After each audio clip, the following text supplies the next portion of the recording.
amigos, un gusto saludarles y nuevamente reintegrarnos a estas cápsulas misceláneas de ciencias políticas, de historia, de arte, ¿m? Y de paso proseguir con un tema que comenzamos la semana pasada, si ustedes bien recuerdan, ¿no? Que tiene que ver con la psicología de las masas, los comportamientos de los individuos dentro de las masas. Hablamos de Le Bon, hablamos de este seguimiento de las masas que muchas veces buscan una personalidad colectiva para poder aflorar. Y hoy día nos vamos a meter en primera instancia en la mente de las masas. Bueno, todos recordamos, ¿cierto?, el alzamiento octubrista, ¿cierto?, que de alguna manera se puede resumir en el hashtag Chile despertó. Hago recuerdo, ¿no?, de lo que se veía en Twitter. Ahora, tenemos que tener en cuenta que para introducirnos en la mente de las masas, el individuo que forma parte de una masa, esta masa que salió a la calle a hacer destrozos, etcétera, lo ideal hubiese sido protestando pacíficamente, pero las cosas se dieron como se dieron y no hay que tapar el sol con un dedo. Estos individuos adquieren, por una situación de volumen, una situación numérica, un poder del cual se sienten invencibles. Invencibles a cualquier tipo de amonestación verbal, invencible a la contestación que pueden hacer de una violencia con una suerte contención que hagan las fuerzas policiales. Se sienten invencibles. O sea, este concepto de la primera línea que se usa mucho dentro de lo que es el ámbito del ejército y otras estructuras, uno podía ver a estos muchachos en una situación de enajenación, de envalentonamiento, y muchos con una maciza, con un tarro, con la tapa de un tarro de basura. Esa era su defensa como tal. O sea, si nosotros lo miramos, decimos, bueno, si están de alguna manera generando violencia y potenciando el espiral de la violencia, evidentemente que la hipótesis se cumple. Se sienten y se creen invencibles, y eso no es nada malo, es un comportamiento sociológico esperable. Bueno, vamos a ver un estudio de caso, ¿ya?, en relación al comportamiento de las masas y al poder invisible. ¿Se recuerdan esos tiempos atrás en Siria? Sancionaron a una mujer profesional porque se sacó el velo propio, ¿no?, de la cultura musulmana. Y resulta que esa sociedad musulmana, patriarcal, teocrática, no fue impedimento para que las mujeres se sacaran los velos e incluso hicieran protestas, e incluso en esas mismas protestas, con tijera, navaja en mano, se cortaron el pelo, sus largas cabelleras se las cortaron y tiraban los mechones a las hogueras, al fuego, ¿ya? Para la mirada del mundo, ¿ya?, es una actitud que valóricamente yo creo que nadie de alguna manera se disgustó, en el sentido de esta represión hacia la mujer al cómo vestirse, que no pueden, tienen que andar muchas con una burka o con el velo, y esta es una manera de decir basta. Las mujeres no necesariamente tenemos que andar mostrando todo, pero tampoco que vengan por un libro sagrado o por disposiciones políticas a señalar lo que tenemos que usar, cómo lo tenemos que hacer, en fin. O sea, fue una suerte de liberación. Y ahí esa mujer que quizás individualmente es temerosa que la sancionen, que pues la sanción obviamente pasa por la pena de muerte. Recordemos lo que pasó en el Mundial. Aquel futbolista que defendió este movimiento estuvo a puertas de ser colgado en la plaza pública. Gestiones que hicieron Messi y otros grandes del deporte lograron minimizar esta situación, quizás quedó con un arraigo, quizás quedó con un encarcelamiento corto, ya esa parte la desconozco. Pero si se dan cuenta, un movimiento de masas bien enfocado logra su objetivo. El tema es cuando la violencia se entrevera, se enreda en ello y este asunto ya pasa a ser lo que nadie entiende y a lo que todo nos desconcierta, como lo que pasó en octubre del año 18. Sigamos entonces viendo y analizando este comportamiento de masas. Bueno, las masas y la sugestión. Buen tema, buen tema. Bueno, una persona puede encontrarse en una situación en la que, habiendo perdido una personalidad consciente, por el motivo que sea, situaciones personales, etc., va a buscar adscribirse a un grupo. Va a buscar, bueno, sanamente a lo mejor me adscribo a un grupo de deporte, me adscribo a un grupo de ayuda social para tal o cual hospital, ¿ya? Pero en este caso, cuando entran en grupos que son hegemónicos y que anulan tu personalidad, la persona va a actuar cual títere, manejado obviamente por una mano, ¿ya? Que sería parte del liderazgo, que te hacen sentir que tú no eres nada sin ellos, ¿ya? Y por lo tanto hacen cambiar tus caracteres, tus hábitos, tu personalidad.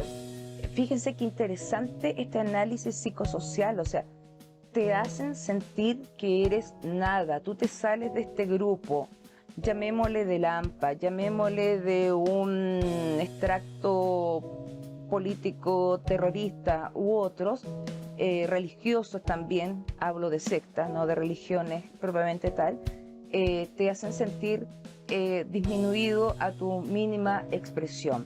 Entonces las masas también generan en ti una sugestión, cosa que no es real. Hay gente que ha pasado por situaciones terribles y no ha tenido que ser títere ni estar manejado por ningún titiritero para salir adelante bajo sus propias convicciones, bajo su propia lucha, bajo sus propios predicamentos. Siguiendo con el tema de la manipulación, yo creo que es muy necesario que hablemos del caso del expresidente Trump. No sé si será presidente, ganas tiene, ¿ya? Pero bueno, somos politólogos ya, no pitonizo. Eso lo van a ver los ciudadanos, las urnas hablan, las circunstancias de las sociedades hablan. Bueno, miles de seguidores de Trump habían irrumpido, ¿se acuerdan? En el Capitolio, una horda de gente entró al Capitolio. Esto fue el 3 de noviembre, bien digo, ¿cierto? Sí, un 3 de noviembre, donde Trump no dijo en ningún momento, seguidores, entren al Capitolio. Lo que él señaló, y ahí se nota la manipulación, es que estas elecciones fueron un fraude. Y por lo tanto, si tú miras la cultura política del seguidor de Trump, es un tanto reactivo, es un tanto beligerante. Por lo tanto, entrar al Capitolio era casi como un alpinista, un andinista llegar a la cumbre del Everest, ¿ya? O sea, llegar al Capitolio demostraba al resto de la sociedad civil norteamericana y al mundo entero que sí, efectivamente,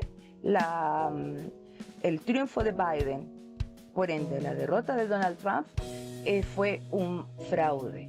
Como señaló con palabras textuales, las elecciones fueron robadas. Y ante ello entraron, hicieron sus destrozos, lograron combinarlos y bueno, más allá de eso no pasó, pero la historia republicana de Estados Unidos es una situación bastante escasa y bastante extraña, ¿ya? Bueno, sigamos. ¿Qué pasa con el control de los sentimientos y la moral de esta? Bueno, antes de empezar este análisis, revisemos algunas características de las masas. ¿Son impulsivas? Son impulsivas. Vamos a hacer como un checklist. Son inestables, son irritables. Las masas son crédulas y fácilmente influenciables por lo que ya decíamos por el tema de la sugestión. Intolerantes, dictatoriales, ¿ya? Ideológicamente cerradas. Código binario, o es blanco o es negro. No existen los matices de grises. Y también se exagera de manera destemplada, ¿no?, los sentimientos de las masas frente a su líder o a aquel poder invisible que los mueve. Cuando digo de manera destemplada, por ejemplo, lo que ocurrió en el Capitolio, lo que ocurrió aquí en Chile, lo que está ocurriendo en Perú y en muchas naciones del orbe, ¿ya? Bueno, siguiendo la temática, ¿ya?, se necesita mucho más tiempo para que las ideas arraiguen. Es decir, si yo quisiera formar un grupo de interés ambientalista, yo podría apelar a la sugestión, si tengo ese don, ese talento, podría apelar, ¿no?, a la manipulación de los individuos, en este caso los individuos, para formar este grupo, que este grupo de interés se convierta después en un grupo de presión, ¿ya?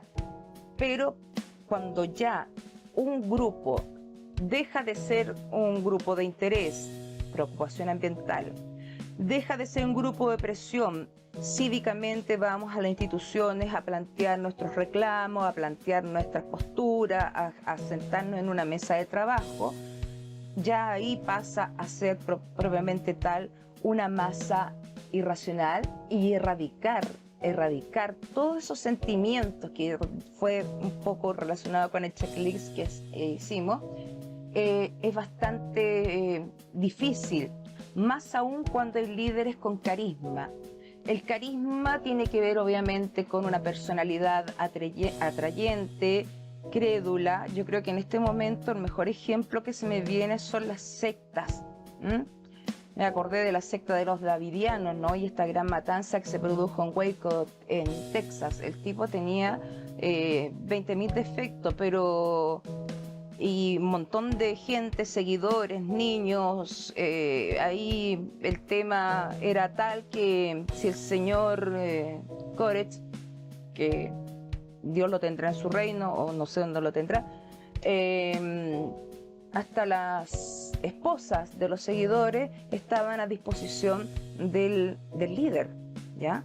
Porque así él lo dice, así lo señala y así se entiende que debe ser.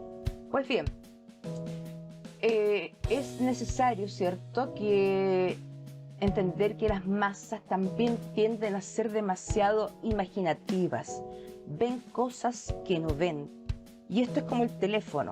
Yo te doy un recado, tú se lo das a él se lo da a ella se lo da a él a ella, y al final la información absolutamente distorsionada. No nos olvidemos que en octubre 18, si bien es cierto hubo cosas horrendas, evidentemente de ambos lados, pero también se generaron unos mitos, ¿ya?, que nunca fue así. Si no olvidemos la situación que vivió el Instituto Nacional de Derechos Humanos respecto a la existencia de túneles de tortura en el metro. Situación que yo no estoy diciendo que no haya existido, simplemente no hay ninguna evidencia que lo respalde. Y eso siempre tenemos que tenerlo en cuenta y en claridad. Esto forma parte también del trabajo de inteligencia. A mí me pueden dar una información atroz, pero yo no puedo hacerla pública si no tengo las fuentes confiables y las evidencias, y así lo hagan entender. Bueno, las masas usan muchas las imágenes, las palabras, con graffiti, me acuerdo del ACAF, y otros que quizás conllevan cierta grosería que no vienen al caso mencionarla en este momento. Fórmulas, ilusiones, Chile despertó, por un Chile mejor, arde Chile en su libertad, y así muchas, infinitos tipos de eslogan, ¿ya? Ahora, es importante que podamos también hacer un poquito de historia. En la época de la unificación alemana-italiana, y me refiero a la italiana específicamente, ¿no? En el siglo XIX, hubo un gran líder, conductor de masa, que fue Giuseppe Garibaldi. Garibaldi, si bien es cierto, es un hombre, un intelectual, un filósofo, pero también sabía de un plus de sí mismo, que es el carisma.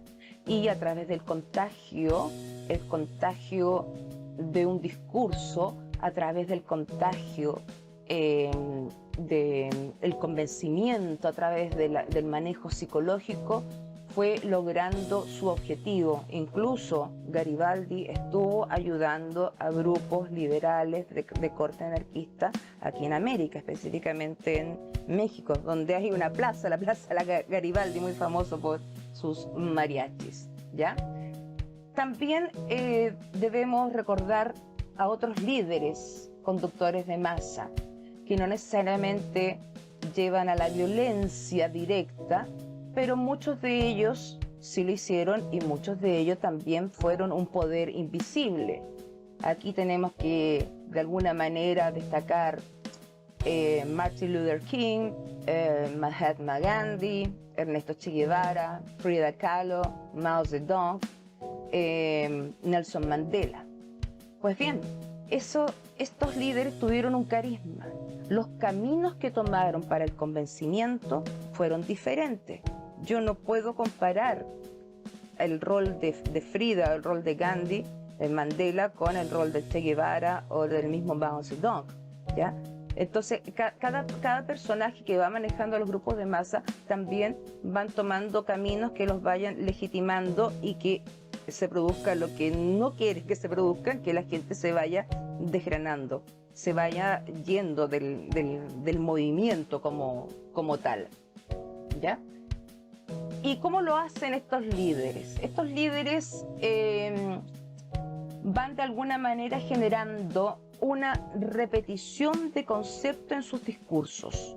O sea, yo no estoy diciendo que el mismo discurso lo repiten 20 veces, pero hay conceptos, líneas fundamentativas y argumentativas que se van repitiendo, se van repitiendo, se van repitiendo. Y cuando a ti te repiten mucho, es lo que se te va quedando.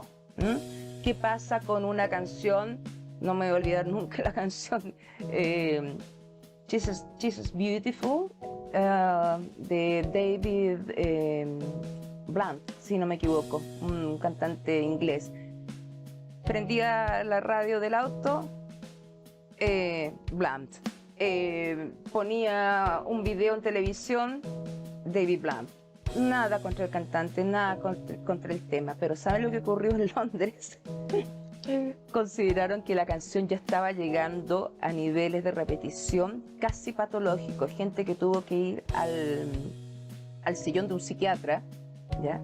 Porque ya no se la podían sacar de la cabeza, ¿ya? Y no es que estén contra el amor, ni contra estos tipos de miradas que uno se puede dar en un metro, porque algo así habla la temática, ¿ya? Y que ella es bonita, que la espera volver a ver, que es un ángel que debe ser. Yo creo que nadie reniega de eso, pero fue tanta la reiteración que se hizo una demanda, no sé si al cantante o a los medios de comunicación que ya lo repetían nivel Dios, ¿ya? El otro elemento, como los líderes van manejando, es a través del contagio, ¿cierto? Es decir, la propaganda. La propaganda implica, ¿cierto?, ir dándole cuerpo a estas ideas para que el líder tenga una consistencia. Y si yo dijera, por ejemplo, como fue la dupla Hitler y Joseph Goebbels, su propagandista, tendría que resumirse en 5 o 6 puntos. ¿Qué es el Führer? ¿Quién es Hitler para Alemania? Y obviamente son 5 o 6 puntos positivos que fueron a través de un proceso de afirmación, de contagio, ¿cierto? Y que a la larga ya pasa a ser casi como el Padre Nuestro de cada día, que se reza en las casas, que oramos en silencio, en situaciones puntuales, en fin.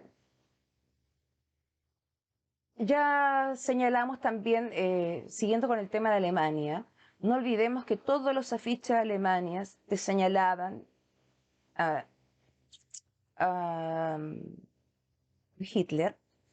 Se usaban los colores gris, negro y rojo. Siempre iba en la foto mujeres arias, niños arios, hombres arios, y siempre con una frase corta. Hitler te necesita, en alemán. ¿Ya? Entonces, esa propaganda, papelógrafo, ¿ya?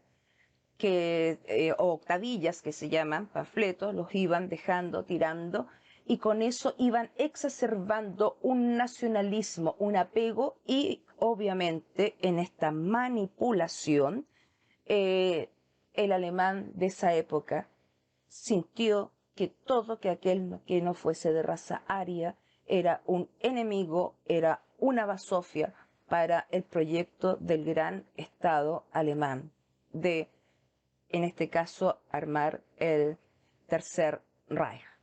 ¿Eh? Sigmund Freud, muy conocido psicoanalista, también estudió bastante sobre las masas. Y Freud de alguna manera no negó las posturas de Le Bon, pero sí hizo hincapié en las carencias afectivas de los individuos que hacen que idealicen movimientos, predicamentos y a sus líderes, o sea, de esta mirada psicoanalista. Todos sabemos, ¿no?, que Freud es el padre de dicho movimiento del estudio psicológico. ¿Mm? Pues bien, hoy día terminamos con este análisis de las masas, un análisis bastante somero porque da para mucho más, y como siempre yo quiero presentarles un libro. Este libro, que representa muy la onda gráfica de Andy Warhol, Gobernar es Educar, de Enrique Corvetto y Gonzalo Valero, las historias de don Pedro Aguirre Cerda. Este libro tiene una gracia muy especial. No es un libro netamente narrativo de su gobierno, de sus obras, como malamente se enseñan todavía en algunos colegios, sino que va a la historia de la mentalidad, de quién realmente fue la persona de Pedro Aguirre Cerda. Por ejemplo, hay una pregunta que se hace el autor. El logro de la ley de educación, de educación primaria obligatoria fue un contubernio entre la masonería, entre el presidente Aguirre Cerda y Alessandri. No se sabe. Hay que leerlo. Hay fuentes. El que sea llamado Don Tinto era porque era bueno para el vino tinto o porque tenía viñas de Cabernet Sauvignon, me digo, de Carmener como tal. ¿Cuál fue la incidencia de Pedro Aguirre Cerda en la llegada de los españoles republicanos que escaparon de la dictadura de Franco, que llegaron en Winnipeg junto al accionar de Pablo Neruda en conjunto a Valparaíso? Otra pregunta que muy interesante que responde este libro. ¿Qué tan amigo fue de Gabriela Mistral? Y cuando digo amigo, amigos. Y también es fundamental señalar que sonaba como mito, pero aquí lo aclaran. Walt Disney admiró tanto la figura de don Pedro Aguirre Cerda que uno de sus personajes le llamó Pedrito en honor a él. Así una serie de preguntas nos pueden ir dando un enfoque de quién fue este personaje histórico, para muchos el mejor presidente de Chile. Gobernar es educar, pan, techo y abrigo. Unos eslogan que tienen, sí, obviamente, un tema propagandístico, pero hacia un concepto de bien común. Formó parte de la trilogía de los presidentes radicales, posteriormente Juan Antonio Ríos y finalmente Gabriel González Videla, que fue la época de oro del Partido Radical en Chile. Y no nos olvidemos, abogado, profesor, filósofo, hijo de campesinos, mesocracia en el poder, la clase media en el poder en representación de este personaje, de este hombre, don Pedro Aguirre Cerda. Ojalá que lo puedan leer, lo puedan disfrutar, lectura de vacaciones, fantástico, nada de denso, y nos estamos viendo la próxima semana. Me despido con mucho cariño de ustedes y será para otra oportunidad. ¡Chao! Si llegaste a este punto del video, te invitamos a dejar tu opinión en la caja de comentarios, de forma respetuosa y, como Sócrates señalaba, a buscar la verdad mediante el diálogo. Gracias totales y nos vemos en la próxima cápsula.